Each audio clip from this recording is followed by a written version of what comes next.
As the title suggests, this is going to be the 10 worst albums that I have in my collection. Come on in and have a look.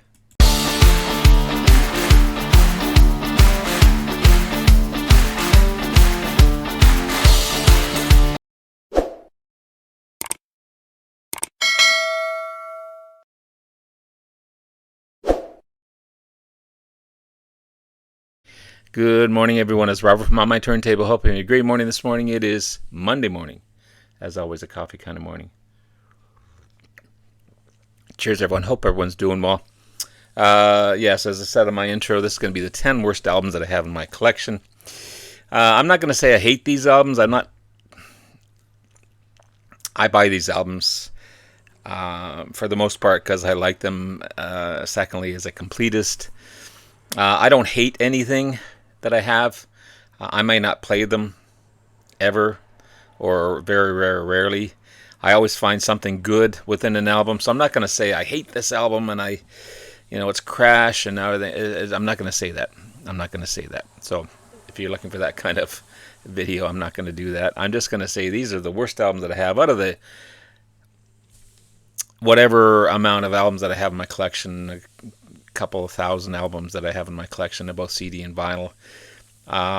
These are some of the worst ones that I have that I don't play, I barely listen to, and here we go. So again, this is suggested by my good friend Pat at Close to the Edge, great prog channel. If you don't know Pat is, I love watching Pat and his friend Kevin. If you don't know these guys or Pat himself, I'm going to put the link below to his channel. Please go over and like and subscribe. Give wonderful comments because he's fantastic. He's just the type of guy you'd like to sit down, have a beer or coffee or whatever with him, and he's super knowledgeable, super relaxing to watch, and fantastic stuff. So I'll put the link below to his channel. Again, so as I said, I typically buy bad albums on purpose. But as a completist, you kind of pick them up and they become part of your collection. Some albums I get on a whim, some albums based on the popularity of the band, but a lot of these, some of them anyway, don't age very well, and it takes a long time to resonate in some cases. As far as that, everyone's listening pleasure is different. Everyone hears something different. What I love, someone else may hate, or vice versa. So everyone's different. If everyone liked the same thing, it'd be terrible. Be kind of boring, actually. So the 10 I'm going to show you, some may really like. To me, they just don't resonate with me. They don't do anything for me. So some I've really given a chance for sure. These aren't in any particular order, so I'm not going to rank these. I'm just going to go through my CDs and vinyl and pick out 10 of them right off the bat. I regret actually buying this one. This is Songs of Surrender by U2. Re-recordings of possibly their biggest hits. I think all their biggest hits. There's a ton of tracks on here. At least 100 tracks, maybe 80 tracks of all their big hits. And then what they've done is they've reinterpreted the versions of the songs, stripped down, made them more acoustic from their back catalog. I was really disappointed in this. Those big hits by U2 don't translate very well into acoustic tracks, and I'm disappointed in this one for sure. I don't listen to this one. I regret buying it. I'm probably going to trade this one in because it just doesn't do anything for me. Definitely. This one here, Dr. Feelgood, Motley Crue. I thought I'd got rid of all the Motley Crue. I had a box set by Motley Crue. I got rid of it. After watching their film, I was just disgusted with the band. This is their 5th album, 1989 release. And again, because it's so slim, I misplaced it within my other CDs. The despite the commercial success of this album, and maybe Kickstart My Heart and the title track, Dr. Feelgood, the rest of the album just doesn't do anything for me. It just doesn't do anything for me. And I'm surprised these guys are still around. This is, I think, after their drug phase when they were trying to get sober, but it just doesn't do anything for me. This is kind of a twofer from a band that's, yes, they're commercially successful, but their songs all sound the same to me. What's first? This is Yeah by Def Leppard. Yeah was the ninth album, 2006 release. It's the first cover album. They cover a bunch of songs from other bands on this one. Give me the originals. I don't need to hear 20th Century Boy by T-Rex, Rock On, David Essex. They do Waterloo Sunset by the Kinks. They do ELO's 538 Overture. What else is on here? Drive-In Saturday, David Bowie. Golden Age of Rock and Roll, Ian Hunter. Give me the original, man. Give me the original. And then I think there's also a Stones on this one. Yes. Faces one, Stay With Me. Give me the original. They also do a Thin Lizzy one, Don't Believe a Word. Not a good cover band. Not a good cover band. And I also have Retroactive. That's a compilation by the band. 1993 release. A bunch of B-sides and previous unreleased tracks. There's a couple of standout tracks on this one. You got Desert Song and Fractured Love on this one. But it's kind of all over the place. And maybe it's the track listing that just doesn't do anything for me. Def Leppard. It's not a go-to band for me at all. Neither is this one. I lost respect for this band a long, long time ago. I did love their first couple of albums, but I got rid of them all. This one, again, was misplaced in my collection. And this is Aerosmith, 9 Lives. I saw these guys on this tour in Ottawa. And the band was not interactive with the crowd. They played their set. They left. No encores. No nothing. Steven Tyler didn't talk to the band. Joe Perry didn't talk to... Steven Tyler didn't talk to the crowd. Joe Perry didn't acknowledge the crowd. They played their songs and left. It's unfortunate. The album tries to sound hip and vibrant, but it just makes them sound old and tired.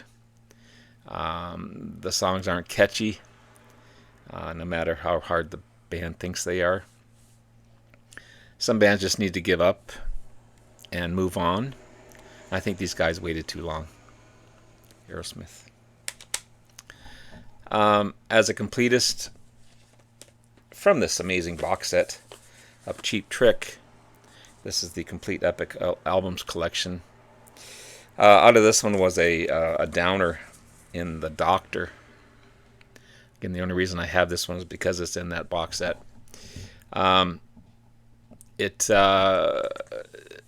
Otherwise, it's a great box set.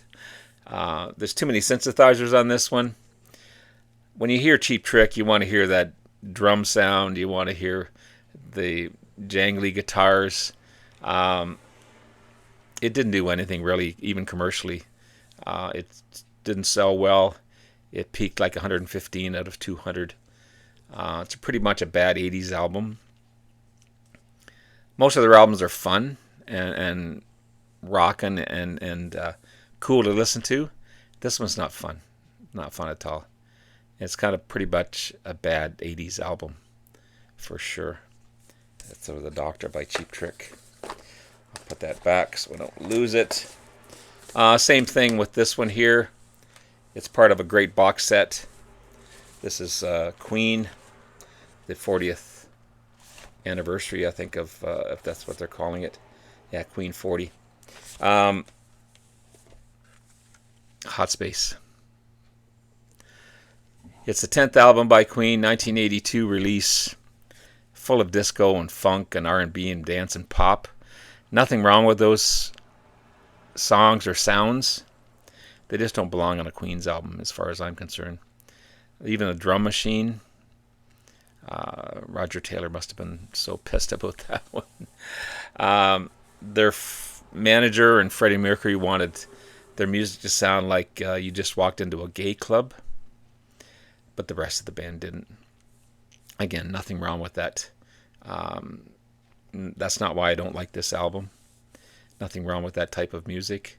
I'm not dissing any type of music. This one just sounds way too superficial. Too much electronic sounding stuff on this album. Not their straight ahead or glam rock that I know and love. It's a disappointing album by Queen, for sure, to me. Some may love it, and that's cool. This one here, this is Kansas in Drastic Measures, released in 1983. In the 80s, the band was starting to attract some Christian followers based on their lyrics. And a lot of the Christian fans during their concerts were passing out their lyrics to other people. And a violinist, Robbie Steinhardt, didn't like that affiliation, so he left the band. He quit after the 1982 tour. They had a new lead singer in John Alfonte, and he tried to change the Christian attitude. So he wrote most of the album, leaving Kerry Livgren, one of the co-founders, down to only 3 tracks. This one sounds a lot like Loverboy and Foreigner, which are 2 great bands. It's just not Kansas. Kansas doesn't sound like Loverboy or Foreigner. I love the progressive sound that Kansas gives me, and this doesn't show it. Even Livgren didn't like their new sound. He wrote a track called Mainstream, which criticizes the band's new direction. The critics didn't like it either. The album failed, and yeah, not a good album. I don't like John Alfonte's vocals either. It just doesn't sound like Kansas to me. It just doesn't sound like Kansas. This one here, I mean, these guys are pop legends for sure. This is REO Speedwagon and Good Trouble. I mean, the cover indicates a great album, but it's not a good album. It's not a good album at all. The 10th album by the band, 1982 release. It's kind of the follow-up to their huge High Infidelity album, which was a great success. They were trying to come up with the same magic in that one, in this album, but it didn't happen. The writing wasn't very good. They weren't prepared to put a lot of effort into this one, but the company, just like anything else, a production company, the label wanted a new album out, so they were rushed to make this one. Maybe that's why it doesn't sound that good. Too much bubblegum on this one. Even the big hit, Keep the Fire Burning, does nothing for me. It's just not it. I'm sorry. REO Speedwagon is a band that I love and hate. Occasionally I like to throw it on and just rock out with because Kevin Cronin has a unique voice and he does some fantastic writing. Of course, a big power ballad band, but this one has nothing like that on it for sure. This is a disappointment, being a huge Styx fan. This is Cornerstone, the 9th album by the band, 1979 release. Even though it was a multi-platinum selling album because of the huge hit on it, Babe, maybe it brought in a lot of female fans, I'm not sure. It was also their first album to earn a Grammy nomination, which was for Best Rock Performance. The album does nothing for me. It's more pop than their traditional progressive sound that I grew up with. This would kind of be the beginning and the end for Dennis DeYoung. as he wanted to go into a more pop-oriented commercial path, and the rest of the band wanted to still sit back and still rock and make their progressive sound.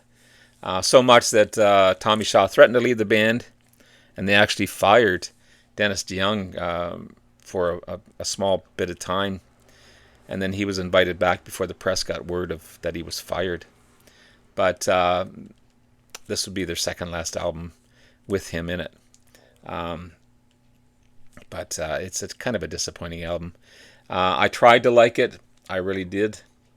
I mean, Boat on the River is a great track, but again, it's a soft, folky kind of track. It's not progressive at all.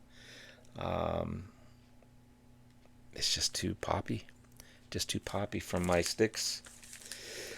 And this one here, I've really tried to like this one as well. I'm happy to have it because it's a completion for me that I have all their studio albums from one of my favorite bands. This is Marty GR by CCR, Creedence Clearwater Revival. The seventh and final album by the band, 1972. Maybe that's an indication that it's their final album. Tom Fogerty had left. Their guitarist, Tom Fogerty, John's brother, had left the band. So it's the only studio album with a trio in it. And a lot of the songs were written, produced, and sung by the other two members other than John Fogerty. Lots of personality and creative tension were on this album. After a short U.S. tour, the band called it quits. I can't say it's their worst album by any band out there, but it's not the greatest album. The other two guys, their voices just don't do it for me. I'm sorry. When I hear CCR, I hear John Fogerty. I don't hear Doug Clifford or Stu Cook. Just keep on playing your music. You guys are great, fantastic musicians. Please stick to that and become great backing singers. I do like the song Sweet Hitchhiker, of course sung by John Fogerty. That's one of the best on the album. I can't say I hate this one. I just, compared to the others, it's at the bottom of the rung for me. So there you have it, guys. There's 10 albums that in my collection the worst albums in my collection. Hope you enjoyed. Let me know in the comments below some of yours, or if you like these albums or you don't like them, just be nice. Have yourself a great rest of the day. Love you all. We'll talk to you again soon. Bye now.